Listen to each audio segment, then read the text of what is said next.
My dear students and parents, this is Daniel and welcome back to our channel. NEET UG 2025 examinationல ஒருவேளை mark குறைஞ்சிருச்சுனா கூட அரசு மருத்துவக் கல்லூரிகள்ல சேர முடியுமா அப்படினு கேட்டா ESI வார்டு சர்டிபிகேட் இருந்துச்சு அப்படினா குறைந்த மதிப்பெண்கள் வாங்கின மாணவர்களுக்கு கூட அரசு மருத்துவக் கல்லூரிகளில் இடம் கிடைப்பதற்கான வாய்ப்புகள் இருக்கு. இந்தியா ஃபுல்லா இந்த ESI வார்டு கேட்டகரி கீழ எவ்வளவு காலேजेस இருக்கு, அதுல எவ்வளவு சீட்ஸ் இருக்கு, இந்த கோட்டாக்கு யாரெல்லாம் எலிஜிபிள், ஒருவேளை உங்ககிட்ட ESI கார்டு இருந்துச்சுனா நீங்க இதுக்கு அப்ளை பண்ணனும்னா என்ன செய்யணும், அதுக்குரிய லாஸ்ட் டேட் என்ன, பிளஸ் லாஸ்ட் இயர்ல இந்த ESI காலேजेसல எவ்வளவு மார்க் சீட் கிடைச்சது அப்படிங்கிற கம்ப்ளீட் டீடைல்ஸ் இந்த வீடியோல பார்க்கலாம். இந்த வீடியோவை ஸ்கிப் பண்ணாம ஃபுல்லா பாத்துருங்க. ஏன்னா இது உங்களுடைய எல்லா விதமான சந்தேகங்களையும் நிவர்த்தி பண்ணக்கூடிய அல்லது உங்களுடைய சந்தேகங்களை விளக்கக்கூடிய ஒரு வீடியோவா அமையும். ஸோ ஒருவேளை ஃபர்ஸ்ட் டைம் நம்ம சேனலுக்கு வந்திருக்கிறீங்க, இது வரைக்கும் நீங்கள் நம்ம சேனலை சப்ஸ்கிரைப் பண்ணாமல் இருக்கிறீங்க, பார்க்காம இருக்கிறீங்க அப்படின்னா மறக்காம சேனலை சப்ஸ்கிரைப் பண்ணி வச்சுக்கோங்க. ஏன்னா NEET 2025 மெடிக்கல் கவுன்சிலிங் ரிலேட்டடாக இனி வருகிற நாட்களில் நிறைய வீடியோஸ் போட போகிறோம். அந்த வீடியோஸ் எல்லாம் டெஃபினட்டாக உங்களுக்கு யூஸ்ஃபுல்லாக இருக்கும். ஸோ வித்தவுட் வேஸ்டிங் டைம் மறக்காம சேனலை சப்ஸ்கிரைப் பண்ணிடுங்க. ஸோ ஃபர்ஸ்ட் திங், இதனுடைய அப்ளிகேஷன் அப்படிங்கிறது ஓப்பன் ஆயிடுச்சு. எப்போ இருந்து ஓப்பன் ஆயிருக்குன்னு சொல்லி கேட்டிங்கன்னா நேற்றுக்கு 1ஆம் தேதி மே 1ல இருந்து 18/5/2025 வரைக்கும் நமக்கு அப்ளிகேஷன் ஓப்பனில் இருக்கும். ஆன்லைனில் தான் அப்ளை பண்ணணும். எப்படி அப்ளை பண்ணுறதுங்கிறதெல்லாம் நான் உங்களுக்கு காமிக்கிறேன், எங்கே அப்ளை பண்ணணுங்கிறதும் காமிச்சிடுறேன். The last date for issue of ward of IP certificate, இது என்ன சார் சர்டிஃபிகேட்னா, இந்த சர்டிஃபிகேட் இருந்தால் தான் நீங்கள் இந்த கேட்டகரியில் பார்ட்டிசிபேட் பண்ண முடியும். ஸோ அப்போ இந்த கேட்டகரி சர்டிஃபிகேட் வாங்குறதுக்கு லாஸ்ட் டேட்டுங்கிறது மே மாதம் 21ஆம் தேதி. இந்த வருடம் மே மாதம் 21ஆம் தேதிக்குள்ளே நீங்கள் இந்த சர்டிஃபிகேட்டை வாங்கணும். ஸோ ரெண்டு முக்கியமான விஷயம், சரிங்களா? ஸோ இப்போ டோட்டலா இந்தியா ஃபுல்லா எவ்வளவு சீட் இருக்குன்னு சொல்லி கேட்டீங்க அப்படின்னா 466 அல்லது 467 சீட் வரும். அது ஏன் சார் அப்படின்னு கேட்டீங்கன்னா, கேரளாவில் இருக்கக்கூடிய கொல்லம்ல இருக்கக்கூடிய இந்த காலேஜ்ல 38 சீட்ஸ் அப்படிங்கிறது இருக்கு. ஸோ அதனால தான் நமக்கு 38 or 39 அப்படின்னு இருக்கிறதுனால 466 or 467 சீட்ஸ் வரும். டோட்டலா இருக்கக்கூடிய சீட்ஸ் காலேஜஸ் பார்த்தீங்கன்னா 11 அரசு மருத்துவக் கல்லூரிகள் இருக்கு. இதுல வந்து முக்கியமான ஒரு விஷயம் இருக்கு. என்னன்னு சொல்லி கேட்டீங்கன்னா, ESI கோட்டால நீங்க ஜாயின் பண்றீங்க அப்படின்னா நார்மல் கேட்டகரியில, அதாவது ஆல் இந்தியா கோட்டால open category, OBC, EWS, SC, SC, ST, இந்த கேட்டகரியெல்லாம் இருக்கு இல்லையா, அந்த கேட்டகரியில இருக்கக்கூடிய மார்க்கை விட இந்த க்ளோசிங் மார்க்குங்கிறது கம்மியாக தான் இருக்கும். சரிங்களா? கம்மியாக தான் இருக்கும். நான் மார்க்கையும் பின்னாடி நான் உங்களுக்கு காமிச்சிடுறேன். ஸோ இப்போ டோட்டலாக நமக்கு 11 காலேஜ் இருக்கு. தமிழ்நாட்டில் 2 காலேஜ் இருக்கு. ஒன்று வந்து பார்த்தீங்க அப்படின்னா ESIC சென்னை, சரிங்களா? இந்த இடத்துல இருக்கு பாருங்க, ESI மெடிக்கல் காலேஜ், KK நகர், சென்னை. இந்த காலேஜ்ல இது வந்து ஒரு semi government medical college. Fees வந்து 1 lakh rupees அப்படிங்கிறது வரும், செமி கவர்மெண்ட் அப்படிங்கிறதுனால. அதே மாதிரி கோயம்புத்தூர்ல, தமிழ்நாட்டில் கோயம்புத்தூர்ல இன்னொரு கவர்மெண்ட் மெடிக்கல் காலேஜ் இருக்கு. டோட்டலாக தமிழ்நாட்டில் கோயம்புத்தூர்ல 2 கவர்மெண்ட் மெடிக்கல் காலேஜ் இருக்கு. அதுல ஒரு காலேஜ் பார்த்தீங்க அப்படின்னா government medical college Coimbatore, ESIC கண்ட்ரோலுக்கு கீழே. It is a pure government college. ஆனால் ESI KK நகருங்கிறது செமி கவர்மெண்ட் காலேஜ்.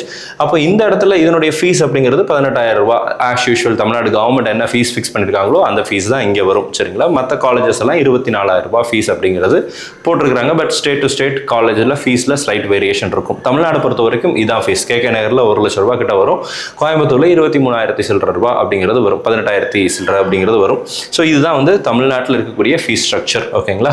ஸோ இப்போ எங்க அப்ளை பண்றது அப்படிங்கிறத நான் உங்களுக்கு காமிச்சிடுறேன். அதுக்கு முன்னாடி இந்த கேட்டகரியில நீங்க ஒரு வேளை அப்ளை பண்ணணும்னா உங்ககிட்ட இன்சூரன்ஸ் சர்டிஃபிகேட் அப்படிங்கிறது இருக்கணும். சரிங்களா? ESI இன்சூரன்ஸ் சர்டிஃபிகேட் எலிஜிபிலிட்டியை நான் உங்களுக்கு காமிச்சிடுறேன்.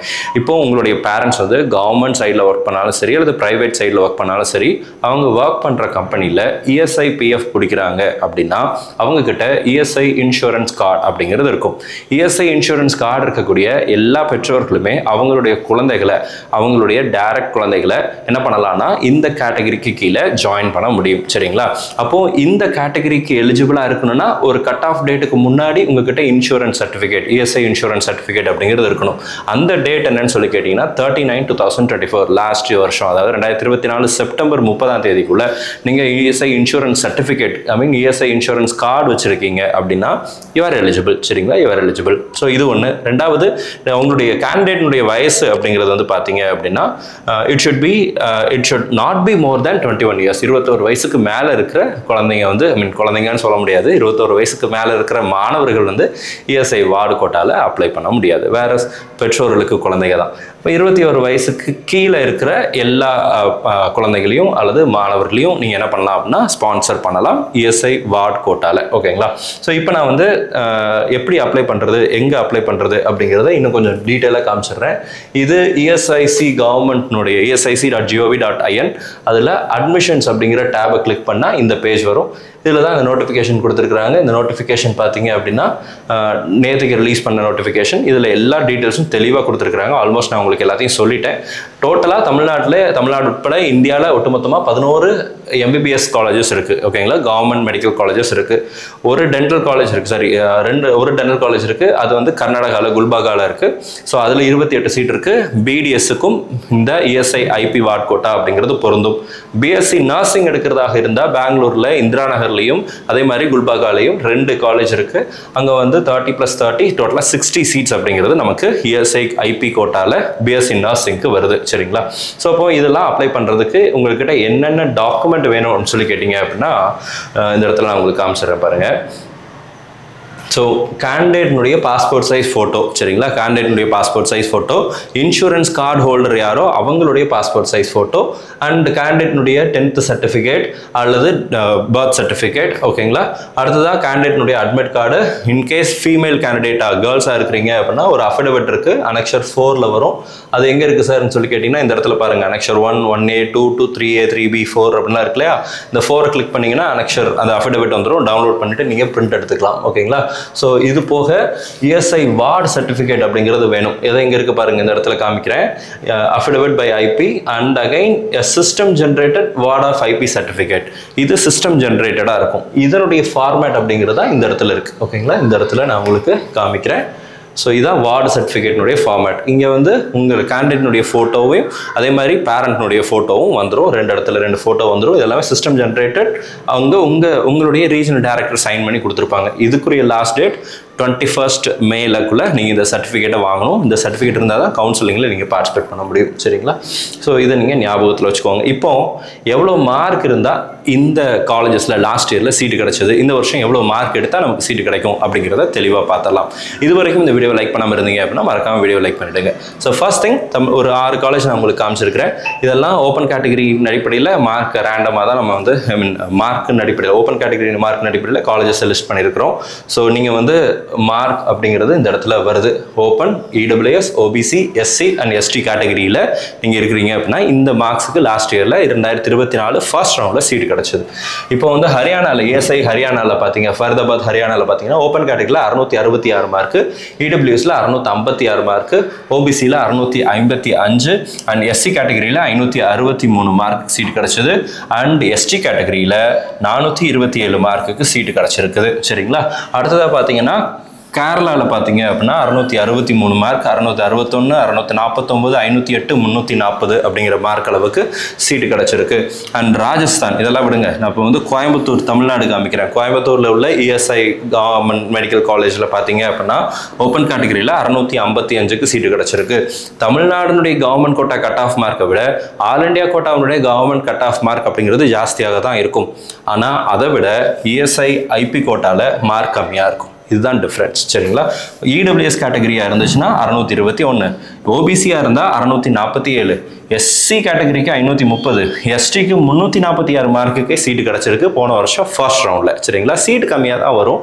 ஆனால் சீட் அப்படி நமக்கு வந்து இந்த அளவுக்கு மார்க் இருந்தாலுமே கூட ST கேட்டகரியில் மாணவர்களுக்கு சீட்டு கிடச்சிருந்துச்சு. வேற தமிழ்நாட்டில் கவர்மெண்ட் காலேஜஸ்க்கு இதை விட மார்க் ஜாஸ்தியாக இருந்துச்சு. தமிழ்நாட்டில் உள்ள கவர்மெண்ட் காலேஜுக்கு 346 மார்க்குக்கு எடுத்த மாணவர்களுக்கு சீட்டு கிடைக்கல லாஸ்ட் இயர். ஆனால் ஓப்பன் கேட்டகரியில் ESI வார்டு கேட்டகரியில் சீட்டு கிடச்சிருக்கு. அண்ட் தமிழ்நாட்டிலேயே இருக்கக்கூடிய இன்னொரு காலேஜையும் நான் வந்து காமிச்சிடுறேன். ESI KK நகர். ESI KK நகரில் பார்த்தீங்க அப்படின்னா 647 மார்க்குக்கு ஓப்பன் கேட்டகரியில் சீட்டு கிடச்சிது.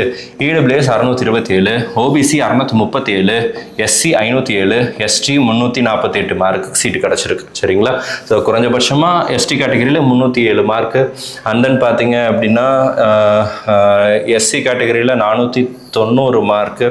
அண்ட் தென் இதே மாதிரி மார்க் மற்ற கேட்டகரி எல்லாமே ஒரு 600+ அப்படிங்கிற ரேஞ்சில் தான் இருந்துச்சு. ஆனால் SC அண்ட் ST கேட்டகரியில் தமிழ்நாட்டில் இருந்த மார்க்கை விட இங்கே கம்மி தான். சரிங்களா? தமிழ்நாட்டில் கவர்மெண்ட் காலேஜஸ்க்கு இருந்த மார்க்கை விட இங்கே கம்மியாக தான் இருக்குது. ஸோ அப்போது இந்த வருஷம் இந்த மார்க்ஸை விட கண்டிப்பாக மார்க் இன்க்ரீஸ் ஆகிறதுக்கு சான்சஸ் இருக்குது. ஏன் சார் இன்க்ரீஸ் ஆகும் அப்படின்னு சொல்கிறீங்க அப்படின்னா காம்படிஷன் ஜாஸ்தி ஆகுது. போன வருஷம் இன்னும் நிறைய பேருக்கு ESI வார்டு கோட்டான்னு ஒன்று இருக்குது அப்படிங்கிறதே தெரியாமல் இருந்திருக்கும். இந்த வீடியோ பார்த்ததுக்கப்புறம் இதே மாதிரி இன்னும் இன்னும் நிறைய சேனல்ஸில் வீடியோஸ் அப்படிங்கிறது வரும். அண்ட் அகைன் பேரண்ட்ஸுக்கே ஒரு அவேர்னஸ் அப்படிங்கிறது இருக்கும். அவங்களுடைய ஆஃபீஸில் இதை பற்றின இன்ஸ்ட்ரக்ஷன்ஸ் கொடுப்பாங்க, அல்லது மற்ற மாணவர்கள் இது குறித்து அவங்ககிட்ட பேசும்போது நீங்கள் இப்போ பார்த்து உங்கள் பேரண்ட்ஸ் கிட்ட சொல்லுவீங்க. அப்போ இந்த மாதிரியான அவேர்னஸ் கிரியேட் ஆகிறதுனால காம்படிஷன் ஜாஸ்தியாகும். ஒன்று. ரெண்டாவது, வருஷம் வருஷம் மாணவர்கள் நல்லா படிக்கிறாங்க தானே. நீங்கள் போன வருஷம் வாங்கின மார்க்கை விட இந்த வருஷம் அதிகமாக வாங்கணும்னு சொல்லி தானே ஒரு வருஷம் ரிப்பீட் பண்ணுறோம். இப்போ காம்படிஷன் ஜாஸ்தியாக தான் செய்யும், மார்க் இன்க்ரீஸ் ஆகலாம். இப்போ safe to be on a safer side, இந்த மார்க்கை விட ஜாஸ்தியாக இருந்தால் நீங்கள் டென்ஷன் ஆகாமல் கவலைப்படாமல் இருக்கலாம். எனக்கு சீட்டு கிடச்சிரும். இதை விட கம்மியான சந்தோஷம் தான், எனக்கு ரொம்ப சந்தோஷம் உங்களுக்குலாம் சீட்டு கிடச்சிரும் அப்படின்னு சொல்லி. பட் நம்ம டார்கெட் எப்போவுமே ஜாஸ்தியாக இருக்கணும். மார்க் எந்த அளவுக்கு ஏறும் அப்படிங்கிறது நீட் எக்ஸாம்லாம் முடிஞ்சதுக்கப்புறம் ரிசல்ட்டை பேஸ் பண்ணி தான் சொல்ல முடியும். ஆனால் மார்க் வந்து சேஃப் மார்க் அப்படின்னா இந்த மார்க்கை விட அதிகமாக மார்க் எடுத்திருந்தா you will be on a safer side. So இந்த வீடியோ உங்களுக்கு யூஸ்ஃபுல்லாக இருந்திருக்கும்னு நினைக்கிறேன். யூஸ்ஃபுல்லாக இருந்துச்சு அப்படின்னு நினச்சிங்க அப்படின்னா மறக்காமல் வீடியோ லைக் பண்ணிவிடுங்க. அண்ட் எப்படி சார் அப்ளை பண்ணுறது அப்படின்னு சொல்லி கேட்டிங்க அப்படின்னா, இந்த இடத்துல இந்த ESIனுடைய ஹோம் பேஜுக்கு போயிடுங்க. இந்த ஹோம் பேஜில் போயிடுங்க அப்படின்னா இந்த இடத்துல கீழே பார்த்தீங்க அப்படின்னா குயிக் லிங்க் அப்படிங்கிறது இருக்கும். இந்த குயிக் லிங்க்ஸில் வார்ட் ஆஃப் IP சர்டிஃபிகேட் ஒன்று இருக்கு இல்லைங்களா, இதை கிளிக் பண்ணிங்க அப்படின்னா இந்த மாதிரியான ஒரு பேஜ் அப்படிங்கிறது ஓப்பன் ஆகும். Completely online process. நெக்ஸ்ட் வீடியோவில் இதை எப்படி அப்ளை பண்ணுறதுங்கிறத டெமோவை நான் உங்களுக்கு போடுறேன். இங்கே IP நம்பர், இது வந்து அந்த இன்சூரன்ஸ் கார்டு ஹோல்டருக்கு தெரியும் சரிங்களா. உங்கள் கார்டு ஹோல்டரில் உங்கள் கார்டுக்கிட்ட உங்கள் கார்டில் இந்த நம்பர் இருக்கும், அந்த நம்பரை போடுங்க. நீட்னுடைய ரோல் நம்பர் போடுங்க, மொபைல் நம்பர் போடுங்க, நீட் அப்ளிகேஷன் நம்பர் போட்டு லாகின் பண்ணுங்கள் சரிங்களா. லாகின் பண்ணிங்கன்னா உங்களுக்கு வந்து இதாகிடும். ஒருவேளை டவுட் இருந்துச்சு அப்படின்னா இந்த IP வார்டனுடைய மேனுவலை படித்து தெரிஞ்சு வச்சுக்கோங்க. ஸோ டெமோ போடும்போது இதை எப்படி ஃபஸ்ட்டு நம்ம ரிஜிஸ்டர் பண்ணுறது, அதுக்கப்புறம் எப்படி லாகின் பண்ணுறது அப்படிங்கிறது எல்லாத்தையும் தெளிவாக நான் உங்களுக்கு காமிச்சிடுறேன். இது வரைக்கும் இந்த வீடியோ லைக் பண்ணாமல் இருந்தீங்க அப்படின்னா மறக்காமல் வீடியோவை லைக் பண்ணிவிடுங்க.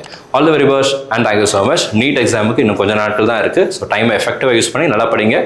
கம்ப்ளீட் டெமோ அடுத்த வீடியோவில் வரும். இது வரைக்கும் சேனலை சப்ஸ்கிரைப் பண்ணல அப்படின்னா மறக்காமல் சேனலை சப்ஸ்கிரைப் பண்ணி வச்சுக்கோங்க. All the very best and thank you so much.